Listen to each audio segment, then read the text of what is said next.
Hi అండి, అందరూ ఎలా ఉన్నారు? ఈరోజు మనం నీళ్ళ చారు నేర్చుకుందాం. దీన్ని మనం ఆంధ్ర వాళ్ళు చారు అంటారు, తెలంగాణ వాళ్ళు నీళ్ళ చారు అంటారు. ఇది చాలా సింపుల్ రెసిపీ అండ్ ఇది డైజెషన్కి చాలా మంచిదండి.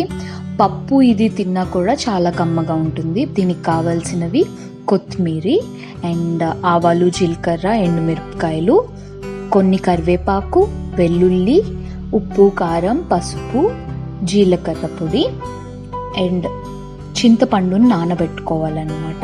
కొంచెం చింతపండు ఎక్కువే తీసుకొని నానబెట్టుకోండి. మనకి చారు ఎంత కావాలో అంత చింతపండు. ఇప్పుడు ఫస్ట్ ఏం చేయాలంటే ఆయిల్ వేసుకొని ఆయిల్లో మనం ఎండుమిరపకాయలు, కొంచెం ఇంగువ కూడా వేసుకోండి. ఇంగువ వేసి దీన్ని బాగా ఫ్రై చేసుకోవాలి. ఇది బాగా ఫ్రై అయ్యాక ఇందులో మనం కరివేపాకుతో పాటు మనం వెల్లుల్లిపాయలు వేసి కూడా ఫ్రై చేసుకున్నాక మళ్ళీ మన ఉప్పు, కారం, పసుపు ఇవి కూడా వేసిన తర్వాత దీన్ని బాగా ఫ్రై చేసుకోవాలి. పోపు ఎంత మాడితే అంత టేస్టీగా ఉంటుంది, అలా అని నల్లగా మార్చొద్దు.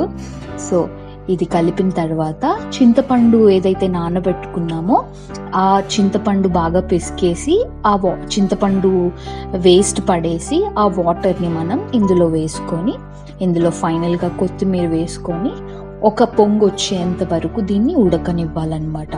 అంటే మరగనివ్వాలి, చారు మరగనివ్వాలి. ఎందుకంటే పచ్చి చింతపండు కదండి, అది మరిగితే దాంట్లో పచ్చిదంతా పోయి మనకి చారు రెడీ అయిపోతుంది.